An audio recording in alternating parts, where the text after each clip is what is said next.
Welcome to the Property Investors Podcast. Thanks so much for tuning in. Make sure you subscribe so you never miss an upload. You can catch us on Apple Podcasts, Spotify, and YouTube. Enjoy this week's show and don't forget to share it with all your friends. Hey, I'm Russell Leeds. And I'm Samuel. And welcome to the Property Investors Podcast. Now, on this week's show, we're going to be talking about some of the latest updates that have come out of the government and how it actually is going to affect property investors. Now, there's actually quite a lot that's changed in the last few days, really. There is. Well, there was the new budget, which of course was huge. Yeah, so that came out a couple of days ago. Then there was Section 21 okie dokie.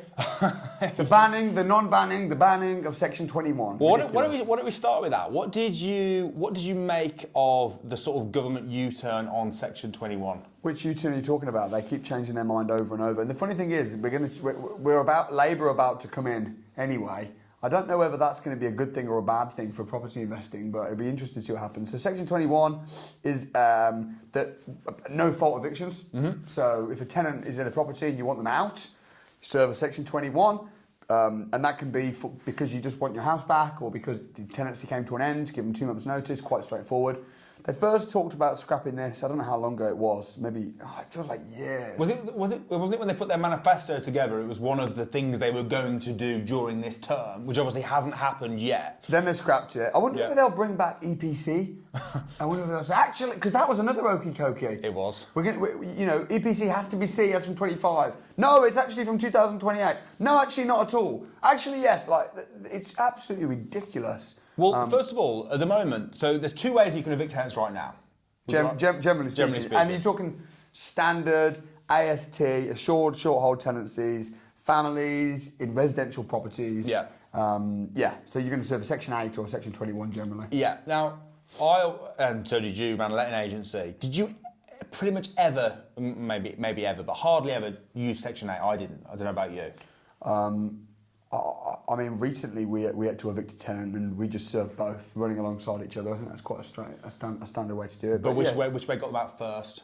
Section 21, you don't have to go to court, so it's just straightforward. Well, that's the problem with Section 8, and that's why they said they weren't. That's why they scrapped it. Because Michael Gove basically said we want to scrap Section 21, but the courts can't cope without. It is completely backlogged. It completely backlogged. Yeah. But they've now said that they are going to do it. What do you think of that? Good news? Bad news? No, I think that ultimately, whenever they do this type of thing, it always hurts the people that they're pretending to help. So, all of this type of thing, trying to protect tenants, and tenants are like, oh, it's brilliant, oh, it's going to help us. No, it's not. All it's going to mean is it's going to mean that landlords scrutinise the referencing process way more, make it way more difficult to rent. Rents go up as a result, and it's just ridiculous. So I think it's bad. I think it's bad for everybody. I think the system is a joke, and that's why I don't really have that many tenants anyway. I mean, most of my properties are either guests, serviced accommodation. That's another thing, they're bringing loads of changes into serviced accommodation as well. Yeah. Or now we're going down the more commercial route with commercial properties, which is a completely different ball game. So I always think when they're looking at scrapping something, I always think it's interesting to look at why they brought it in the first place, because then you can see what it was like without it. So they actually brought Section 21 and ASTs in back in the late 1980s under Maggie Thatcher. And the reason they brought it in, at the time there was rent control, there was, it's very, very hard. Rent control is another one that tenants will say, oh, it's great, cap the rent, and you've got Sadiq Khan, we need to control rents in London.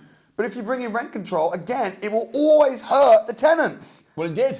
Look back in the 1980s, there was massive homelessness. Or look in New York, when they brought rent control in. Go on, what happened there? I don't know. So they brought rent control in, I don't know what year it was, but many years ago, and what happened was the landlords were like, oh, we can't put the rents up. All right then, well, we're just not going to fix things in the property.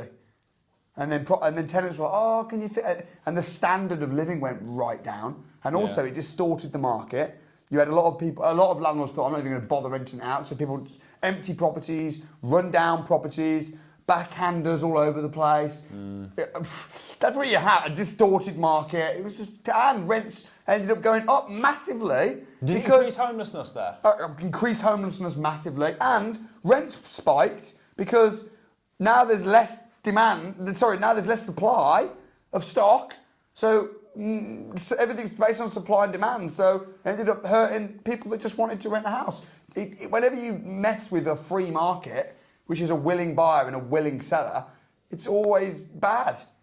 Yeah. Added regulation, added red tape. It's just a pain for everybody. Our sister wanted to rent a house last year, and it was so hard. In fact, even I offered to be a guarantor, and she was told, "Oh no, because your husband left you, and unfortunately, the landlord doesn't want to rent to a single mom." What? Yeah. So you just can't live anywhere because your husband happened to leave you 2 months ago. You can't live anywhere. You have to be homeless. That is But that's what's happening. Yeah. The scrutiny of tenants, because the landlords know where it's difficult to get you out and you're a high-risk tenant. So it hurts the working class, and it hurts the people that need help the most. Yeah, I agree. So we both agree that it's stupid. Next one, do you actually think it's going to happen? They're going to look really stupid, aren't they, though, if they say, we're bringing it in, no we're not, yes we are, and then no we're not again. But they're obviously happy to look stupid because they keep doing it. They're obviously happy to look stupid. Here's the thing, right? If they ban Section 21, I don't think that the courts and the justice system and the backlog of court cases with Section 8, because it has to go to court, they're clearly, if they do ban it, they're going to replace it with something else. That's my opinion. So it won't just be Section 8. There'll be another version of Section 8. Absolutely, yeah.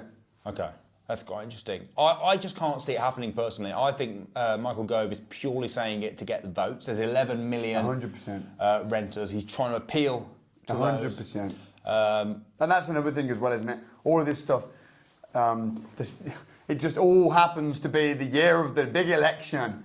You know, there's an election coming. Labour are going to get in. Everybody knows it. Well, that's when they said it last time. They said it so that he could get in. It was part of the manifesto, and then now it's coming. It's all political, and it's all for votes, in my opinion. So it's not going to happen, or it will happen, but will be replaced by an equivalent. Either way, it doesn't matter, does it?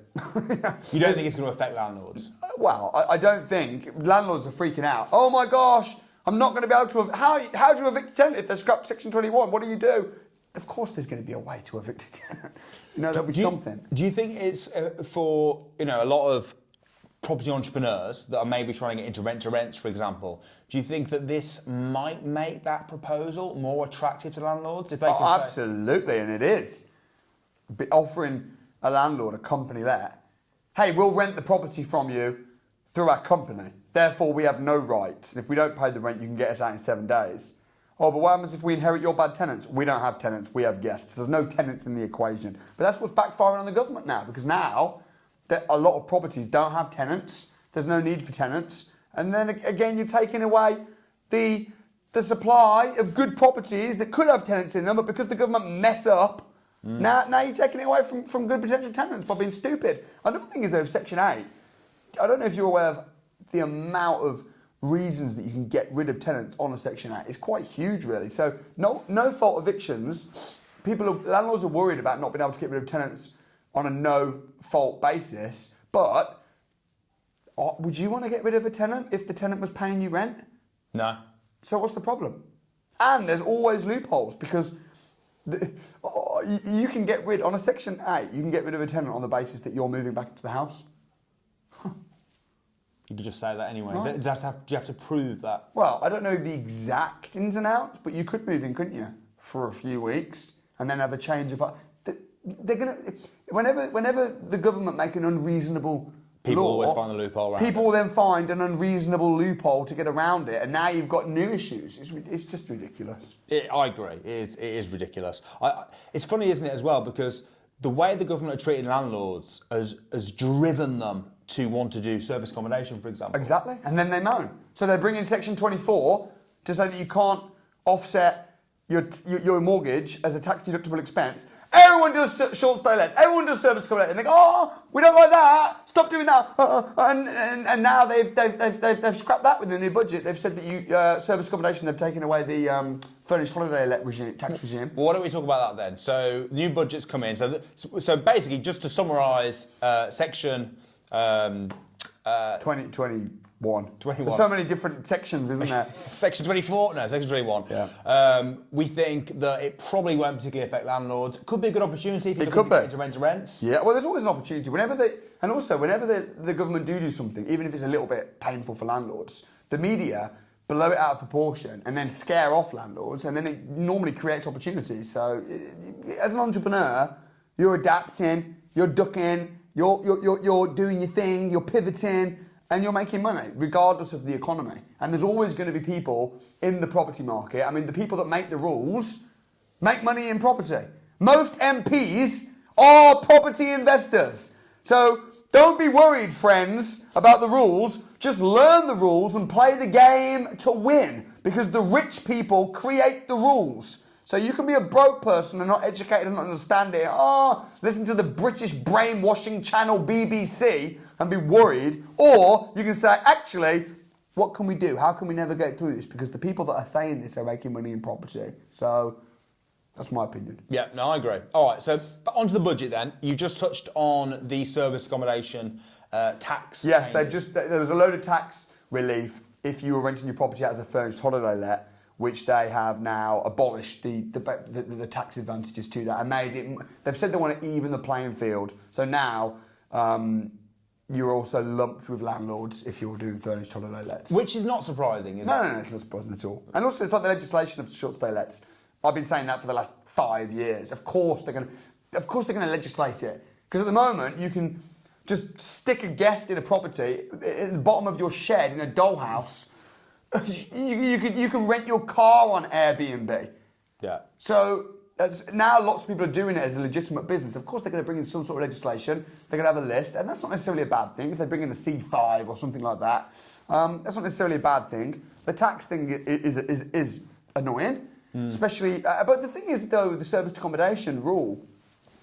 If you own a property through a company, then you can still get the same tax benefits. You can still claim back your mortgages tax deductible. So this is only going to hurt people that have been building their portfolio in their personal name and getting around the Section 24 tax through renting it as a furnished holiday let. So there's quite a small proportion of people I think they're going to be hurt by this. Is that the biggest change, is Section 24? Well, that's the biggest blow. Yeah. But there's also some good things, like they've brought down capital gains tax. So at the moment, capital gains tax is 28%. That's the highest rate. They've brought that down to 24%. That's a good thing. That is good. But again, if you're buying a property through a company, you don't pay any capital gains tax anyway. You pay corporation tax. So it's not going to be a massive amount. Isn't that 24 as well? Yeah, it's less. Yes, they've brought it level. Yeah. So it's a good thing. Yeah. That's a good thing. They've also brought down national insurance tax slightly by 2 pence or something. I think it's going to affect the average person by about £47 a month. Way! A few more votes. Yeah. Better than a prod in the eye with a sharp stick.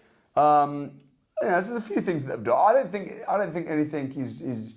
There's nothing. A lot of what they said was very minor, in my opinion. There's nothing that was like groundbreaking. Yeah.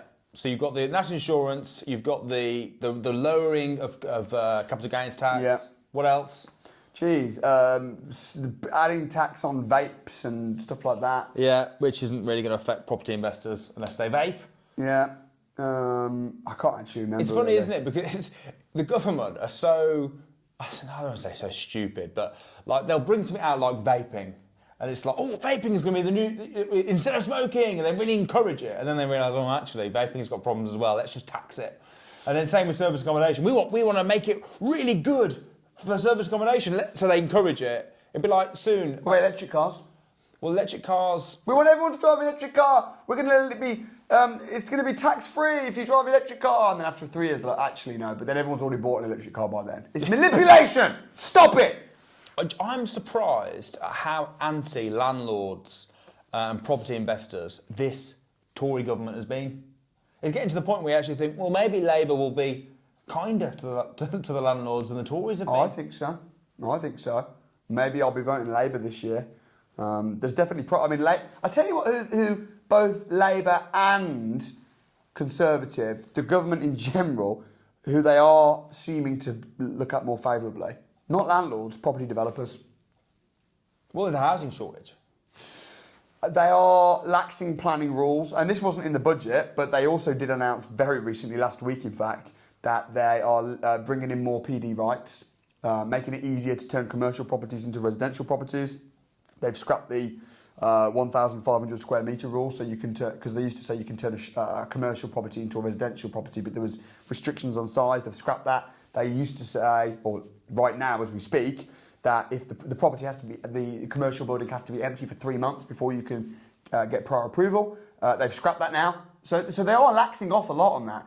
Another big thing in the budget that I've just remembered is the multiple dwelling relief. That was a big blow for many landlords as well. And developers. Yeah, potentially. Although if you're buying 6 or more properties, that's classed as a commercial purchase, so you still get the you'll pay commercial rates.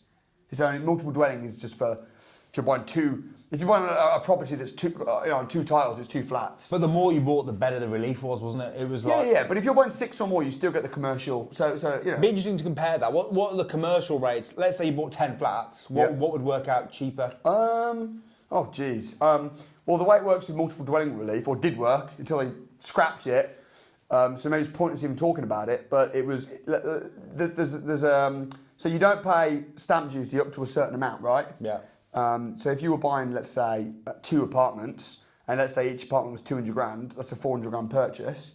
Rather than them treating it as a 400 grand purchase, they'd go, no, it's 2 lots of 200, so you get the relief. So it was good, but I don't know the difference between multiple dwelling on 10 versus commercial. I'm not.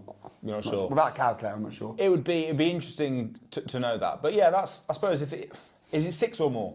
Yep. So again, they're not targeting developers; they're targeting property investors. Yep. Tends to be. But they want more, and they need more property developers like me. You need me, government. You want me. You will help me, because that's what you do. We are the same. We make money the same way. We are one. Do you think, though, at some point they're going to realise they need landlords as well? Because if they keep punishing landlords are going to leave the market. This will go back to the 80s. Yeah, they'll leave the market, and then who's going to buy it? All the developers, all the rich people. Yeah, but then there's going to be less rental properties available, less supply. Do you know what's interesting? Do you find this interesting? 2020, we went into lockdown. Yeah. And commercial properties suddenly became, a lot of them are no longer tenanted. And a lot of commercial properties tanked, like for instance offices. Yeah. A lot of shops, all the shops suddenly closed up. So now there's loads of commercial properties that are suffering, that are empty right now during lockdown, right? A few years ago. And then they bring in PD and say, you can turn these properties now into residential properties. And now they're really laxing the PD rules. Even now, last week, they're laxing the PD rules. So now all these shops are being turned into residential properties. But now it's like, where are the commercial properties going to be? Like a lot of shops closed down, and now they've been converted into residential. They're not going to be converted back. So we've basically just lost a load of commercial property. It's just interesting, isn't it? It's a certain type of commercial property, though, isn't it? Yeah. Do you think? I think that the world is changing, slightly. Like offices, I don't think we need as many. It'd be interesting. I suppose when you're investing in commercial property, you try to sort of look into the future and seeing what. Did you see my video I did on Instagram and TikTok where we were on that plane and I saw all the land below me and said, "Come on, guys." Yeah. Yeah. Do you know how much hate I got for that post? Because all the comments were like, "It's farmland. We need farmland and stuff." And it's like, no, they're so difficult. Even we've got land, so much land, and they won't let us build. And it's not farmland. It's just land.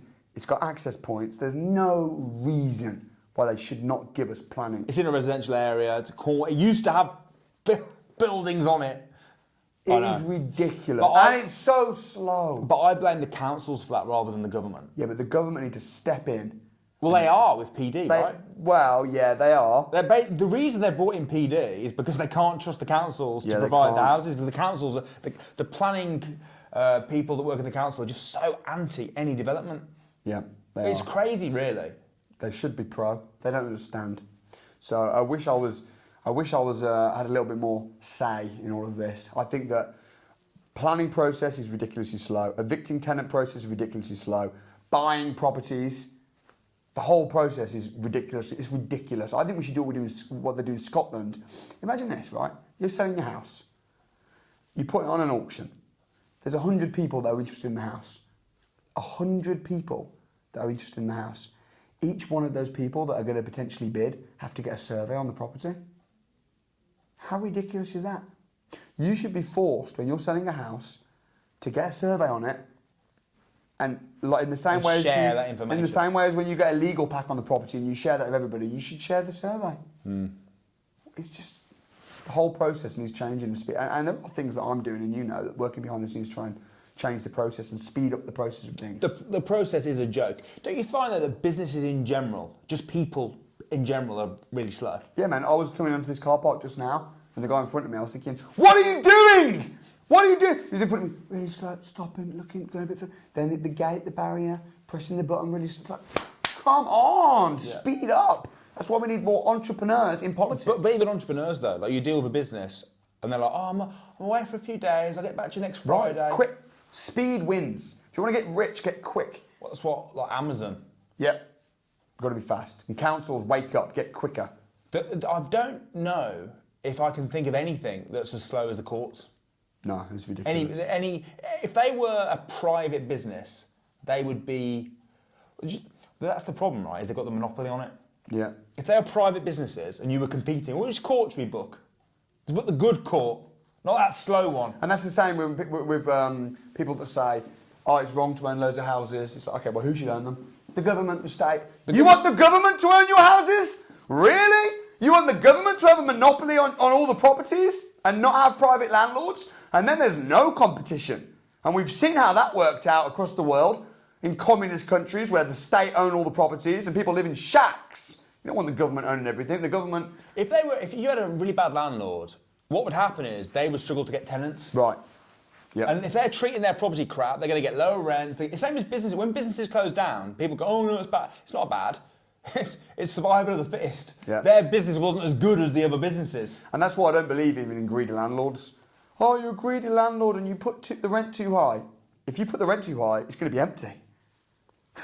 So you're an idiot landlord, not a greedy landlord. Or if you try and not fix the boiler, you're going to lose your tenants and wreck your house. And if you've got a leaky roof and you don't fix it, you're going to end up having more damage. So it's not a greedy landlord, it's an idiot landlord. Yeah.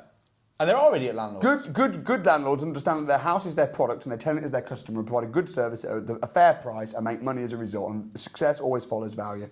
Well, Gove was arguing when he was scrapping was talking about scrapping Section 21. The reason he was scrapping it was a small minority of landlords who were abusing it. Yeah. I've not seen that. Well, they said the same thing about multiple dwelling relief. "Oh, there's people that are abusing it." Oh, shut up. It's not people abusing it. That's their excuse, their go-to excuse. I mean, we see thousands of landlords, right? Have you seen a landlord that's like deliberately evicting people when there's no reason? No. Why would they do that? Yeah, exactly. Why would you? It makes absolutely no sense. No. Makes no sense at all. The only reason people I've used Section 21s rather than Section 8s, no fault eviction when there was a fault, because it's quicker. Yeah. It's not abusing it, it's just not using the Section 8 is such a crap system because the council's courts are so rubbish. Yeah. So there's something else that you forgot to mention that I know you talked about, the VAT. Yeah, the VAT. VAT, that's quite good. It's not much. I mean, it doesn't affect us. No. But yeah. But for deal sourcers Yeah, well, yeah, I mean, if you are making 80 grand a year and you're thinking, "Ooh, I'm going to have to go VAT registered," well, now they've upped it up from 85 to 90, so you might have a few more months, so it's a small thing, isn't it? It's a very small thing. I suppose with inflation and everything, it's actually still Exactly. It should have gone up to 120 grand with inflation. That would have been better. If you had 100 grand in the bank 4 years ago during lockdown, that 100 grand now is the equivalent to about 65 grand. That's how much inflation has happened. Over the last 3-4 years, flight prices have tripled in value. Many food products have doubled in value over the last 2, 3, 4 years. Doubled in value. So everything's doubling, So for them to put VAT threshold up from 85 to 90 really is a joke. Yeah. So, I suppose the reason that we think they're all doing this and bringing in these changes is because there is a general election coming up this year. Yep. Who are you voting for? Mate, that's a really tough question. I'm undecided. There's a lot of things happening right now, a lot of things bubbling. So I don't know. And also I'm worried that if I say who I'm voting, if I say, "Oh, I'm going to vote for Labour," or "I'm going to vote for Conservative," then people might just go, "Okay, Samuel's going to vote for Labour." So I will. So I would say do your own research and look at the pros and cons. Also, it's not just about what's best for you, it's what's best for the country. And it's not just what's best for property investing. There's many other ethical and all sorts of things going on. I'll be honest, I do tend to think that whoever's in, it's kind of much for muchness. I think so as well, but that doesn't mean you shouldn't vote. I think you should look at it and you should weigh it up and vote. How much time should someone spend thinking about who they vote for? I would say spend 99% of your time focusing on you and your business and what you're in control of. What about if someone argued spend 100% of time on that? Because let's face it, a couple of things. First of all, whoever you vote for, it's going to be much for much less. Secondly, how many million people vote? Your one vote's actually not going to make a difference. What's the point in spending time and energy thinking about it? Why not just play with what you've got and focus on your own business 100% of the time? Because we do live in a democracy to some extent, and I think if you took the view of, oh, well, I'm just not going to bother. Because lots of people are. Yeah, lots of millennials and younger people, Yeah. they're just thinking, what's the point? No, if every single person thought that and nobody voted and nobody cared who was in power and nobody ever protested and just thought, whatever, I'm just going to focus on me and my family, completely 100%, then we're taking away our democracy. And at the end of the day, people did die so that we could have freedom to vote. So I think you should 100% vote, but don't spend more than one time stressing about things that you don't have control in. And remember that ultimately you create your own economy. I think that's far more important. I agree. Bang on. All right. Well, thanks everyone for joining me. I've been Russell Leeds. I've been Samuel. And we'll see you guys next week.